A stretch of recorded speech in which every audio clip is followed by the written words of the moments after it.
was showing up to do the Reformation study, but you gotta rep your people, man. I get it. Yeah, you're capital R Reformed. I'm a lowly lowercase. No. Reformed Southern Baptist. I'm not fighting you on that. Yeah. Not fighting you on that. All right, you ready? Yeah, let's go. And let me see. All right. Wait a minute. There's a problem right here. Do you hear that clicking? Yeah. That's usually for like audio recording for like bands and stuff. There you go. I took it off. All right, ready? Mm-hmm. And 3, 2, 1, and welcome to another episode of the Hood Grace Podcast. It is your boy, Pastor Rudy Rubio, with my good friend John Lee. And I don't even know where to say you're from now, because I'm from the Reformed Church of Los Angeles in the city of Linwood, and you are from... Yeah, I've been living in like 4 places in the last year, man. So tell us, where are you from, John Lee? What set you claiming right now? Right now, I'm a member at Capitol Hill Baptist Church in Washington, D.C. Throwing big names out.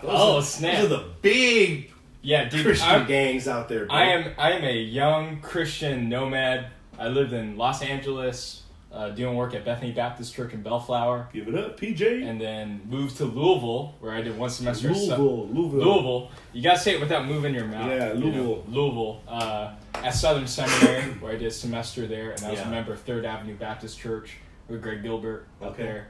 And then I went to D.C. to do the internship at Capitol Hill Baptist Church with Mark Dever. Big names. Then I went up to New York at North Shore Baptist Church with Ed Moore for 2 months for the summer. Okay. And now I'm back in D.C. Wow. But I'm here in L.A. Wait, so you're back in D.C. at Capitol Hill Baptist to continue an internship or...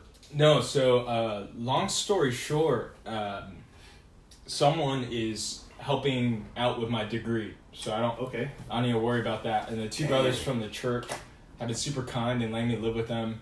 And they live less than a block away from the church. So I'm just a full-time seminary rat.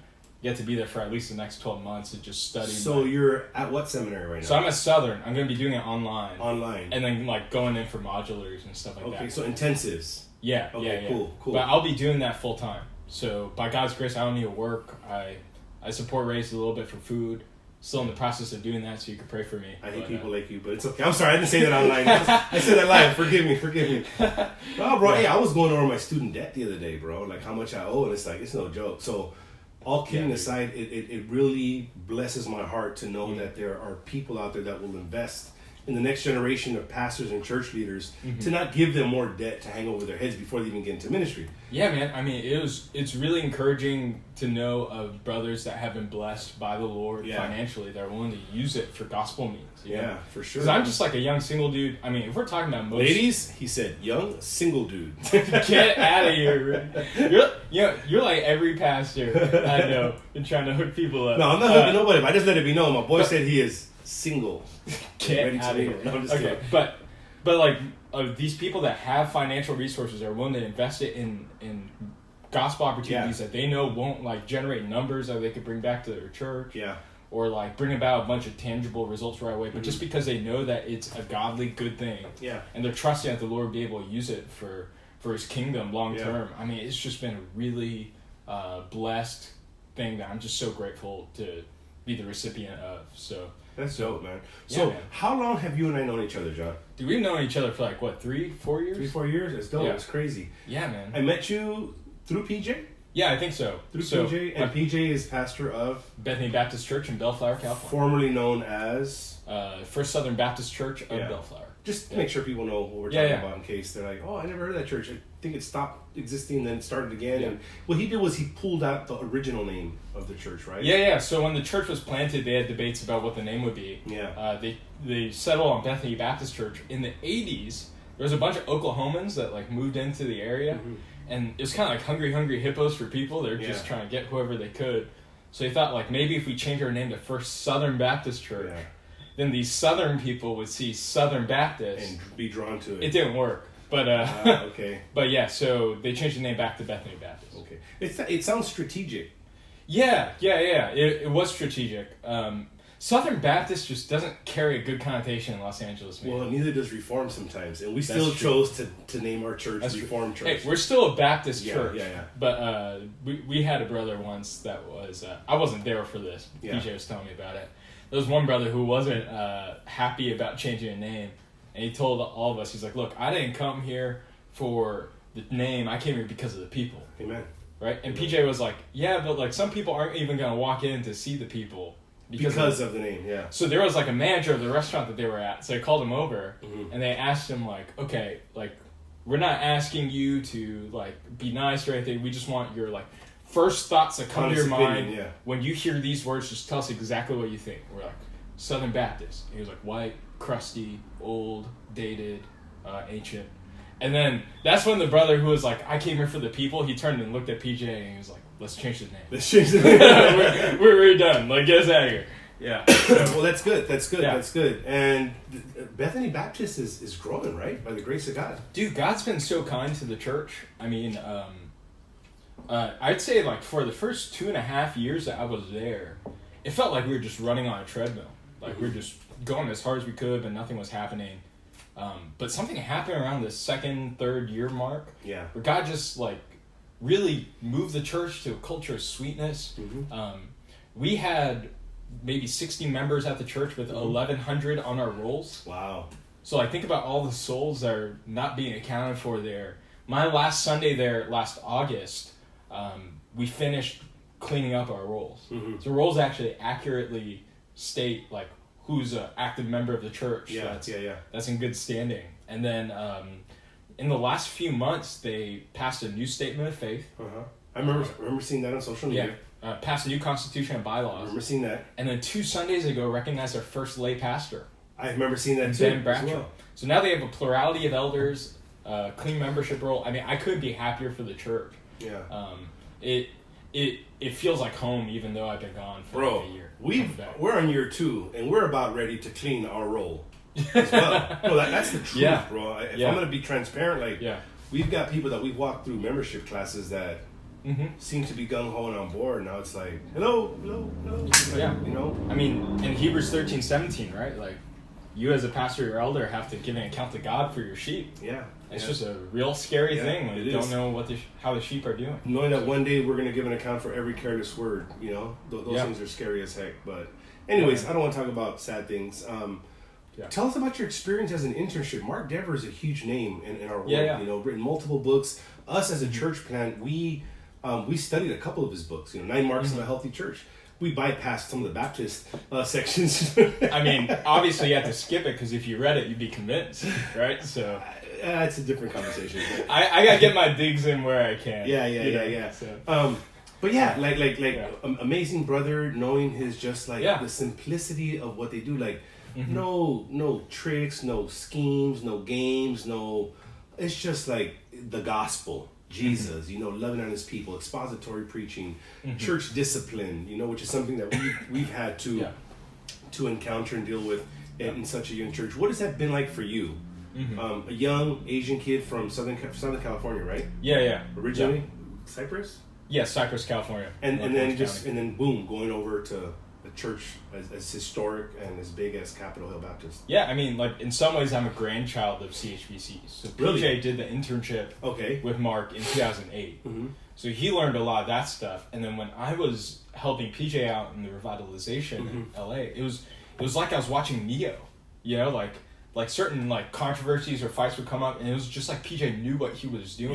Yeah. I would always ask him questions about like, how do you know that we're supposed to do things this way? Yeah.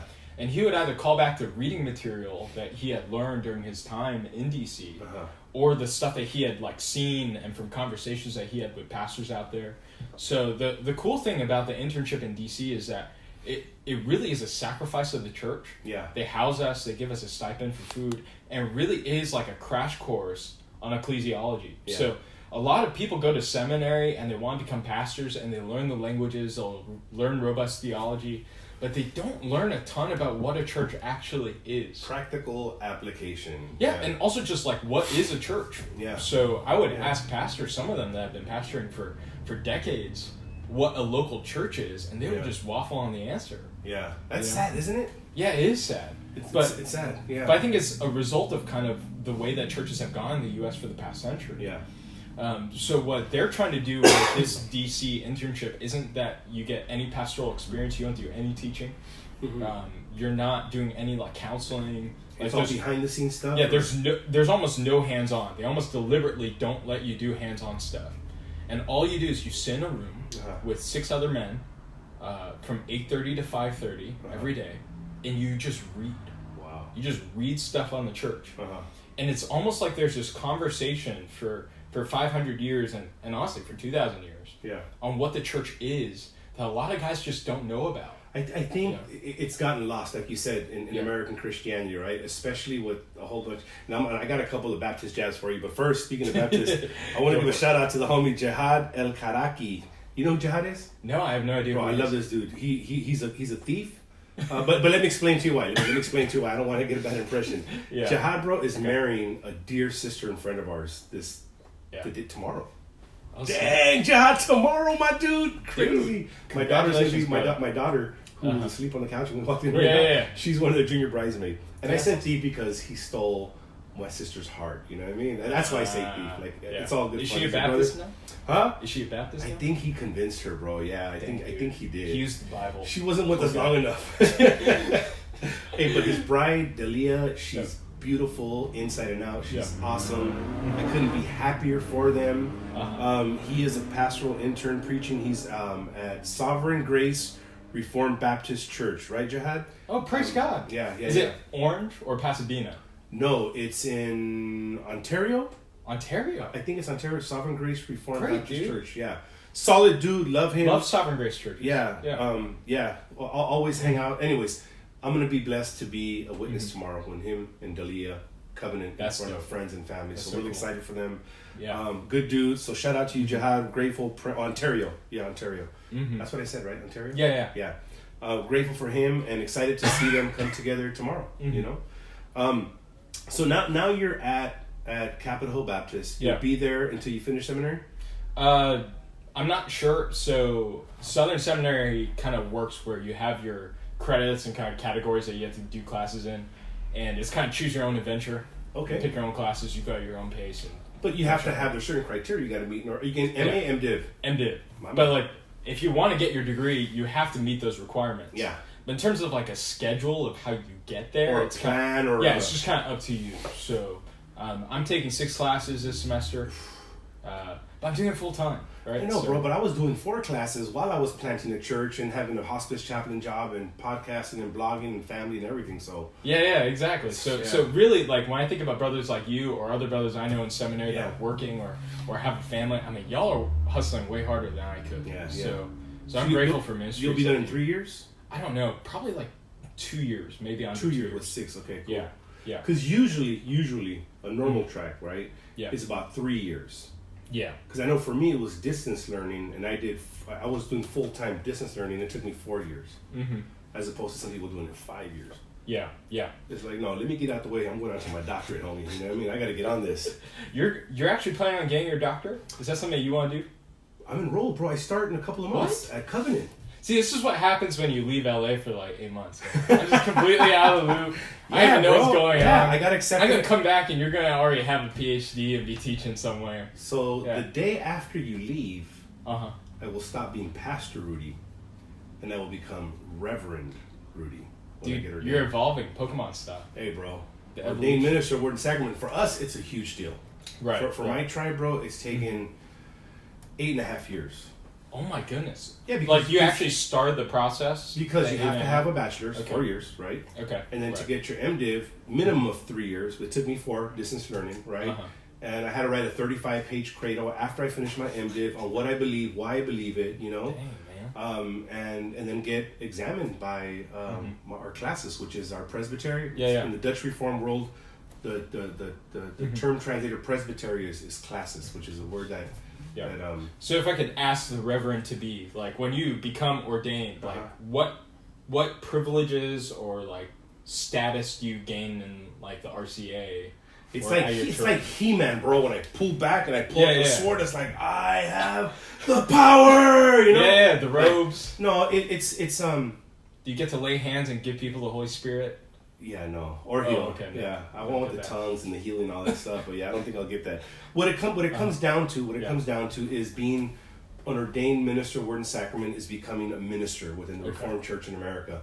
I was commissioned. I'm not sure if you were at that service or not. Where a commission is when somebody takes an alternate route to pastor, right? Mm-hmm. And they get most of the benefits of an ordained minister, word and sacrament, but they're just people, especially a lot of ethnic people, my people, Latinos, that they didn't graduate high school, but they are amazing men of God on fire to preach and teach the word, that get into theology and start churches and lead churches. So they created a way to be able to have them minister. Yeah. And they created a role called a commission pastoral. They will go through studies in school, but not to the level of seminary degree, right?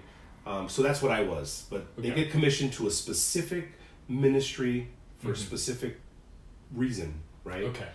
But now I will be an ordained minister, word and sacrament, a reverend, which can navigate freely wherever. So you would be recognized as a pastor in any RCA church like that you walk into. Yes. So right now I'm a pastor. I'm commissioned to the Reformed Church of Los Angeles and Linwood. Okay. That's my role. Gotcha.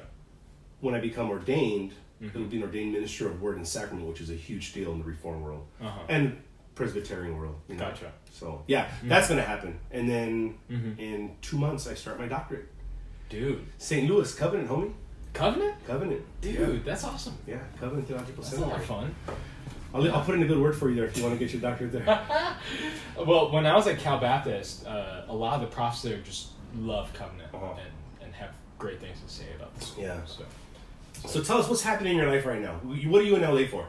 Dude, I am literally in LA just to kick it with PJ, with my family. My sister's birthday is next Friday. Nice.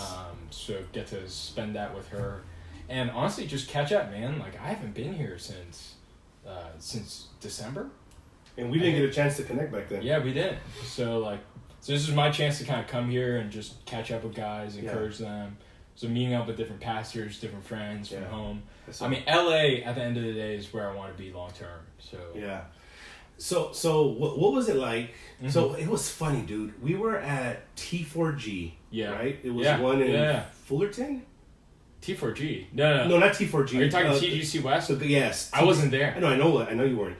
But it's funny because there was this tall, lanky Asian kid at a Southern Baptist table seminary. Shout out to Sam Koo. Tall, lanky Asian kid. And I don't mean that in a bad way. I mean, just looking at him, looking at me, like, you know what I mean? Right. Dope young man of God, sitting there with his suit and, with his blue blazer and Southern colors. And yeah. And we started talking. I'm like, oh man, my homie just started going to Southern. Really, who? Mm-hmm. And I told him, Johnny, what? That's the homie. And before I know, did we take a picture and send it to you? Yeah. So it's really encouraging to knowing that we have friends that know friends or know of each other and keeping track of each other. Yeah, man. What was it like being at Southern and getting a package from LA and opening it up? Get out of here. And you get the Comptonopoly.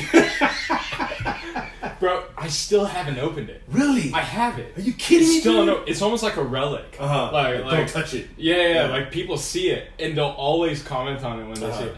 But Rudy sends me his text while I'm in Louisville all of a sudden. Like, you were at Walmart? Yeah. Is that right? Yeah. You're at Walmart and he saw this like giant crate of just Comptonopoly games. Yeah. So I was like, bro, you gotta get me one. Send me one. Yeah, send me one. So I got it, and then like I would bring it to game nights, and people would see the cover, and they would just crack up, laughing, because they're thinking like, it's not for real. They're like, oh, like Compton, where where the gangsters are, you know, and things like that. I'm like, nah, dude, like this is actually just Comptonopoly. Yeah. But like Rosecrans is on here. And so is Dale's Donuts and the Watts Towers and stuff. You know, exactly. Yeah, it's funny. I'll never forget that. that.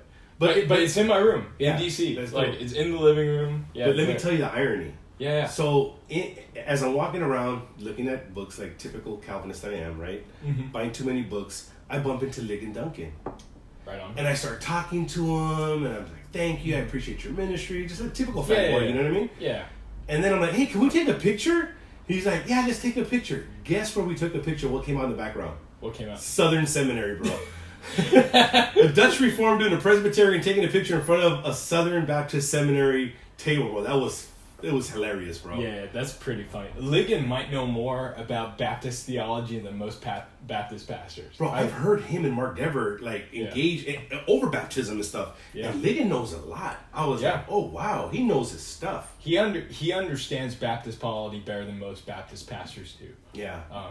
In such a way that I think Mark and Lig, I mean, their friendship's so deep, they're able to disagree on these matters. And they both understand each other's arguments really well. Yeah. And it still doesn't change their mind. They still love each other. Yeah. Whereas us, like, we don't understand each other's views at all. Not to the degree that they do. But it's fun to have. But we'll still make fun of each other. Yeah. Tell them about the time when you were telling me about Tim Brindle's new album that came out.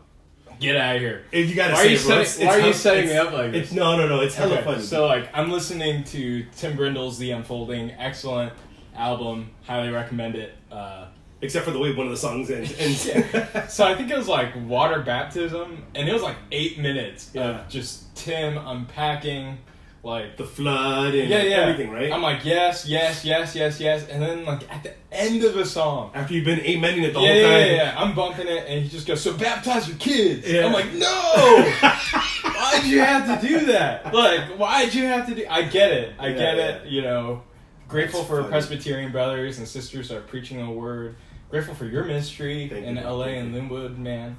Like, I remember coming to your launch service. Our launch service. Yeah, dude, it's so encouraging. Yeah, Grateful for your guys' ministry in Linwood, man. Thank you. Yeah. It's been hard, bro. It's been rough. Did you read the post, the blog post I shared the other day? Yeah. That's just my heart on my sleeve, man. You know, I read something that, Chris Brosette? Yeah. So Chris Brosette shared somebody's post and talked about people ghosting on him with a dude. I forget the brother's name, but he said something like, crazy job or crazy vocation, pastor for X amount of years. You walk with people, baptize their kids, you marry people, bury people, et cetera, help reconcile marriages, and then one day, boom, they just get up and vamoose, they're gone. Yeah. Crazy job we have or something like that. And it just, I don't know, bro, it started stirring stuff up. I don't know if anything in your, you're young, but in your experience in ministry, have you experienced stuff like that or? So I'm a pastor's kid, so I've seen kind of my dad deal with pastoral cases on the back door. And like, man, him and my mom went through some difficult times. Yeah. And it gets real difficult, man. But like, even at Bethany, you labor, but there's some sheep that just are gonna bite you. Yeah. And PJ's told me some of the stories about some of the stuff that's happened over there, bro. And it's like, oh my God, PJ, and you stood, like you still stayed there, Yeah. But the faithfulness, you said year 2-3 things started to turn around and start happening. Man. I mean, they got like anonymous letters and phone calls coming in, like. And he knew who it was. I think he told me. He knew exactly who it was. But like stuff like that would happen. But like, I'm realizing more and more. I mean, I'm still a young dude, so like I don't know a ton. But watching guys minister and like seeing different pastors in their walks, I'm learning to see the value of just long-term faithfulness and endurance, man. Yeah. Like, I am just not impressed by fireworks anymore. Yeah. They pop, they dazzle, and then they fizzle out. Yeah. But like, the people that are there for like decades. Yeah. So like, why do you even think about brothers like Mark? I mean, what impresses me isn't even so much his like national notoriety. Or like his wisdom and clout that he has, but the fact that he's been in D.C. for 25 years. Faithfully serving a congregation, man. Like, same thing, Ed Moore in New York. Yeah, he's been there 20-some years. 28 years. Nobody knows who he is. Yeah. Faithfully serving. I mean, I love that brother. Yeah. I mean, talk about testimony and faithfulness. So if I have to choose between, like, Ed or a dude who has lots of clout and kind of skyrocketed his success. Yeah. I mean, praise God for any kind of blessing that God gives to anyone's ministries. But, like, the value of faithfulness, man. Like, it is just underrated. Wow. Some of the unknown heroes, right, of the faith behind the scenes, doing all the work on the front lines, and yet you're right, man. All the fireworks and stuff. There's some people that have graduated from your seminary that I don't agree with, and have like huge platforms that I think most of us don't agree with, pulling out water guns in the middle of sermons and stuff. And I'm not saying no names. You know what I'm talking about. It's like, and we've got people from my seminary that have this old historic. Rich culture in the reform world, and they're teaching something like, oh my gosh, man, are you kidding me, Yeah. I mean, like, the size or clout of someone's ministry shouldn't be the barometer of their success. No. I would rather pastor a small group of faithful believers, knowing that they will replicate what we're doing with them so that it would grow. I think of the ministry of Paul, bro. What if Paul would have given up? That dude was beaten, stoned, left for dead, bitten by a viper, you know what I mean? Like shipwrecked, like betrayed, like, oh my gosh, dude. And there wasn't fruit right away. But what if he would have given up? Yeah. I mean, God would have made somebody else take the reign, but like... Yeah. I mean, and then you look at the book of Acts, and they have a church of 3,000. Yeah. And they're faithfully serving. Yeah.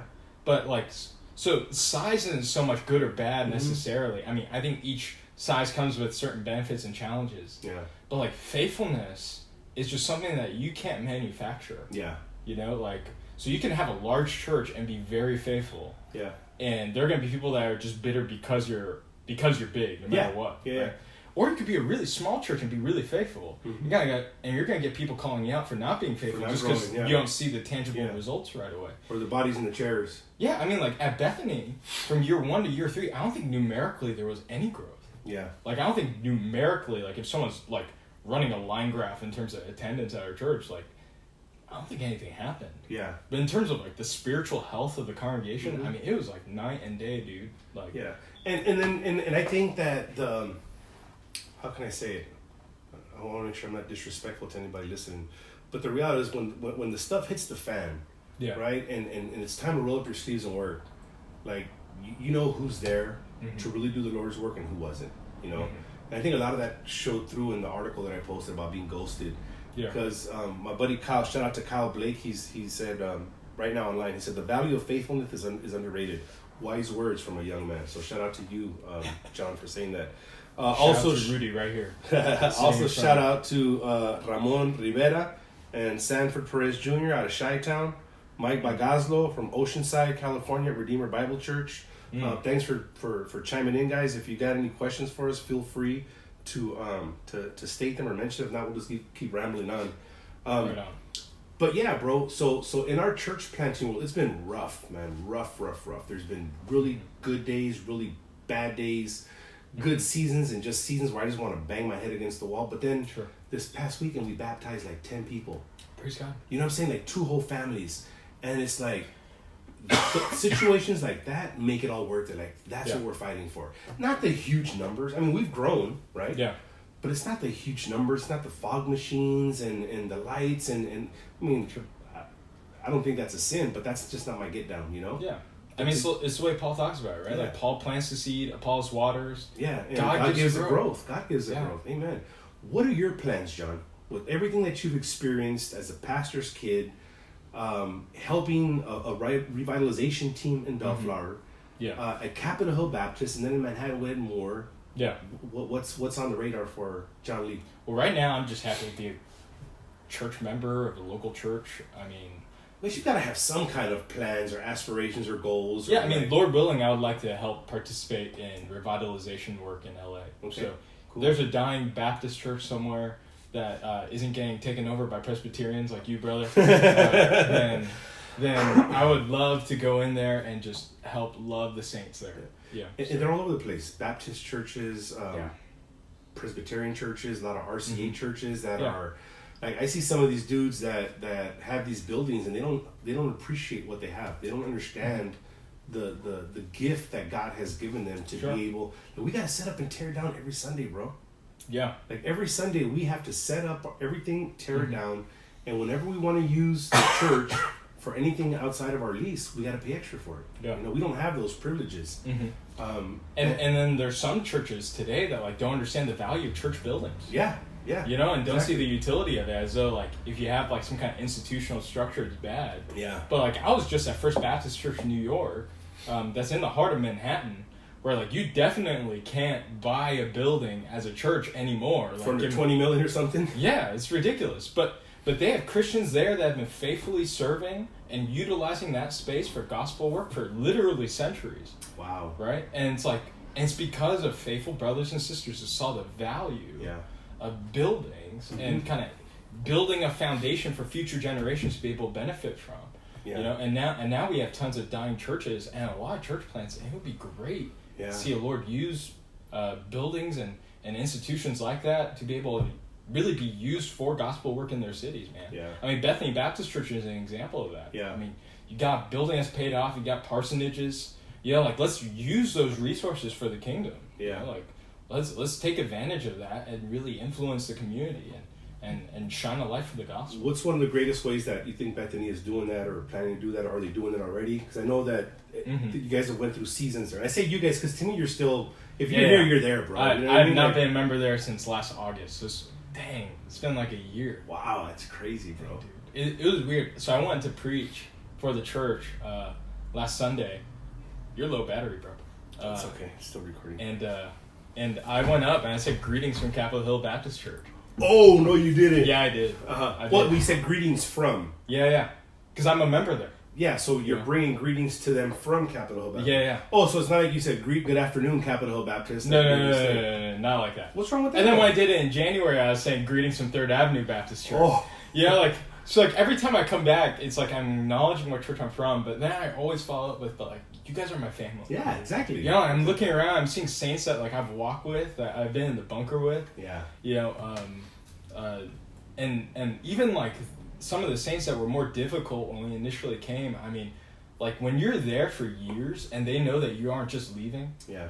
You know, like, there's a tenderness there that you just have with the saints, man.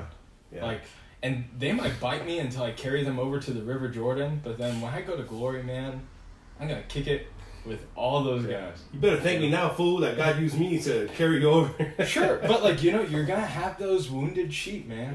Yeah. That, like, are immature, that might not understand, like, all the nuances of pastoral ministry or the Christian walk. Yeah. That our job, I mean, as brothers in Christ, as members of churches, and for you now becoming a reverend, right? It's just faithfully serving the sheep, even though they might bite you, even though they might hurt you. That's the only thing that keeps me going, bro. I had a conversation earlier.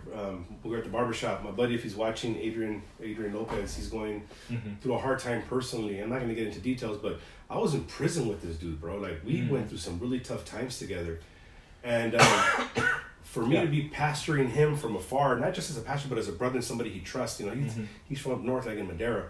And to have like a 30-minute conversation, to get a chance to pray with him is like, thank you, Jesus, that at one time we were in prison together, and now we're out here like ministering to each other, you know? I mean, isn't that just a blessing from God? Yeah, for sure. So all the difficult stuff makes it worth it when I can have God shot moments like that. Like, okay, now I realize why you let me make all these bonehead decisions, because in the end, he's redeeming it all for himself anyways. Yeah. You know? And ultimately, it's God's work, right? Yeah. Like, we have the privilege of being able to join in that work, but, like, we can't change people's hearts, man. Yeah. Like, you could say words to people, and their hearts could be hard, and you'll just fall on deaf ears. Yeah. But God's been so grateful. He's so gracious and kind and consistent in His faithfulness, like, wherever I go.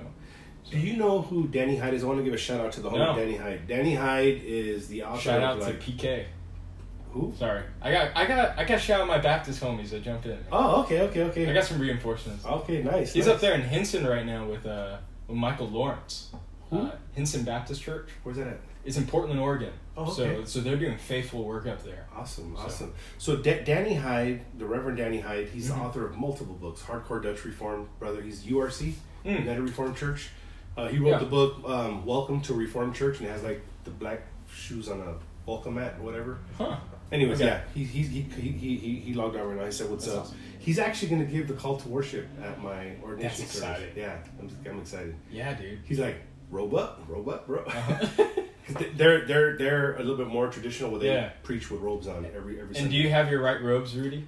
I don't, bro. I had this mess happen where I went on to murphyrobes.com, right? And I ordered my robe, and the right sizes didn't come in. Where it's like 4 inches too wide and like 1.5 inches too short. Dang, dude, is that prophetic? I don't know, bro. I don't know what to call it, but I'm not happy right now. I tried to exchange it, and they said, "Well, send us this one back first, and then we'll send you the other one." I'm like, "That's not gonna happen. It's not gonna happen in time." Yeah. I said, "You have my credit card on file, dude. Like, I'm not gonna like jack you for it, you know. I'm a pastor. Like, come on, man. You know where I live, like." And they were like, "Nope, sorry." And I was like, "Oh, you son of a guns, man." So do you have to order like a brand new robe, like buy a new one? I'm gonna see if I can borrow one or something. I don't care if I just have to wear this oversized. Danny Hyde, do you have a robe? Can you rope Rudy up? Danny Hyde is taller than me, but he's more narrow than I am. He's not as wide as I am. Gotcha. Okay. But anyway, I got my stole, my cultural stole with like Mexican sarapes on it for when I get robed. It's symbolic as like when you're being empowered when they put the robe and the stole on you, you know. Sure. Shout out to Barry Cunningham, the homie from Compton. He said you can't borrow a robe. I guess that's against RCA policy, man. He'll probably let me borrow his like bathrobe or something. You know what I mean? Yeah. Lay hands like that. Yeah. Mm-hmm. So if there are any young brothers that are considering seminary right now, John, any young brothers that are considering following a pastoral ministry, any advice you would give to them? Any suggestions you would give to them? The church you join is more important than the seminary you go to. Okay. Yeah. That's very wise. Yeah. You want to flesh that out a little bit? Well, look, I don't think seminary or even Bible college is a place where someone learns to be a pastor. Mm-hmm. Like, not to they gain knowledge there. Yeah. I mean, seminary is super helpful for like languages, for church history, for getting like a robust academic theological kind of underpinning. But those stuff is like, it's all tools in your trunk that you get to pull out of your tool belt or your toolbox and utilize. But like at the end of the day, if you don't know how to hammer a nail, you don't know how to hammer a nail.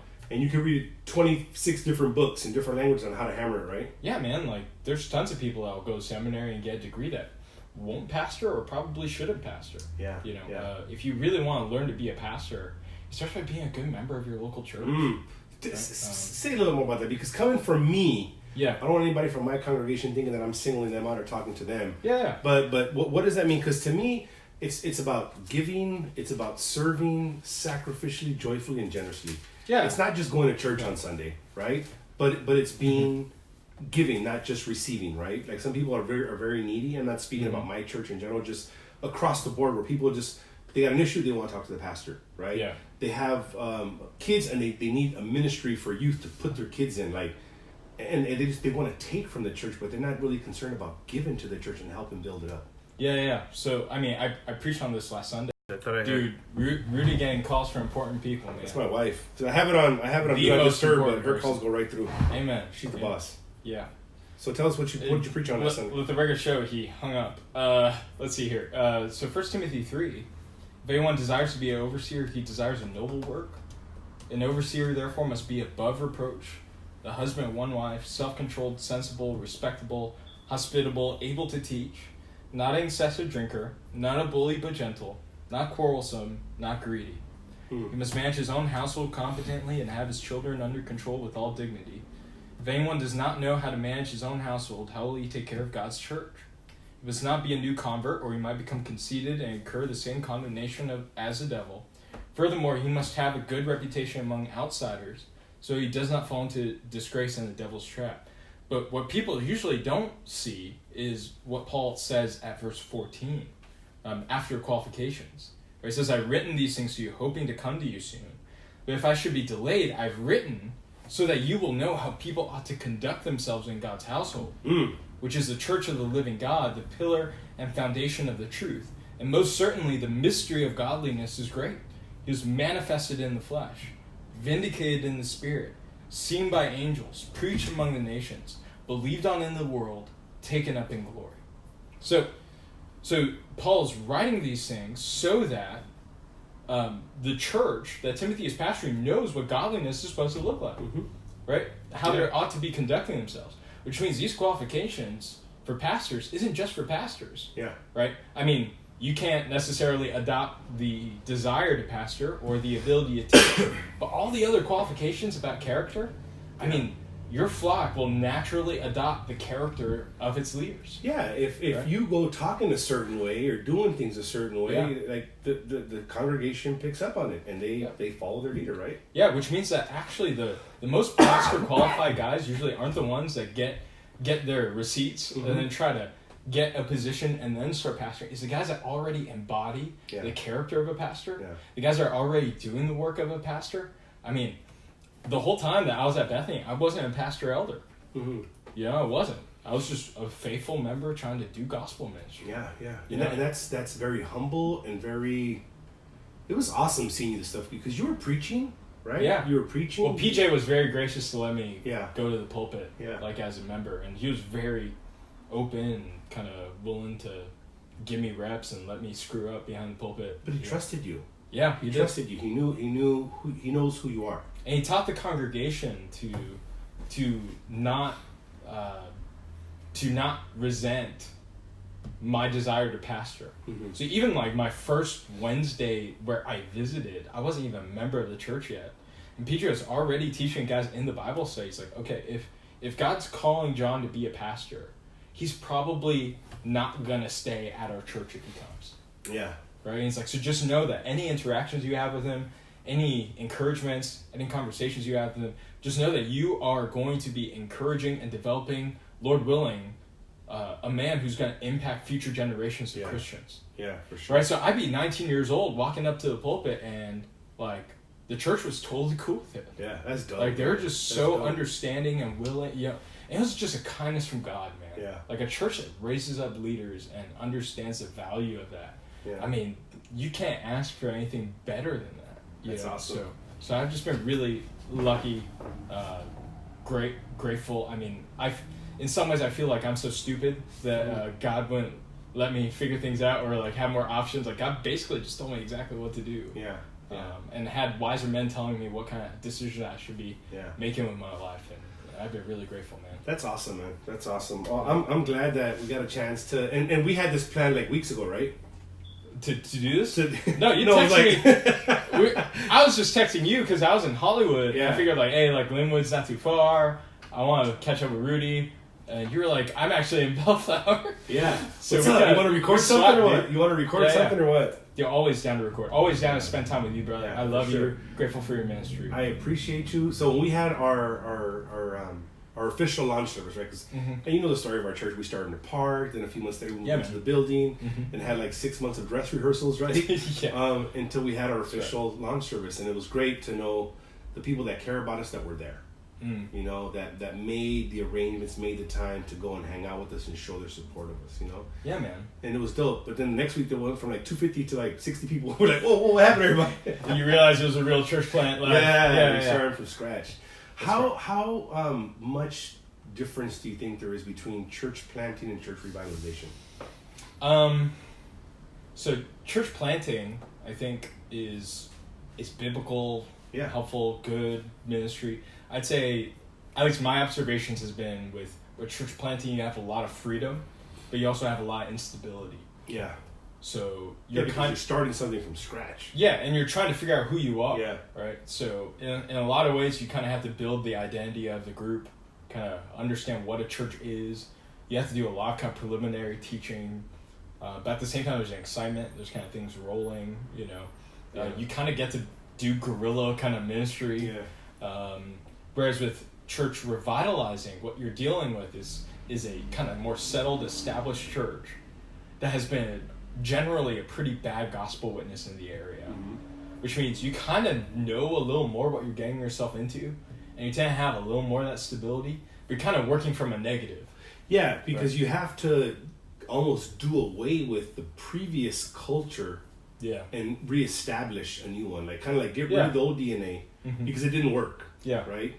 And you either try to patch it up and make it work, or put a bullet between its eyes and start over again. An analogy I've heard is that like it's like you're in a plane in the air that's on fire, right? And not only do you have to keep the plane in the air, but you're also trying to repair the plane while it's burning and like going down, right? So there's just a gajillion fires everywhere, and what you do is you just pick the biggest fire, you ignore everything else, and you just focus on that.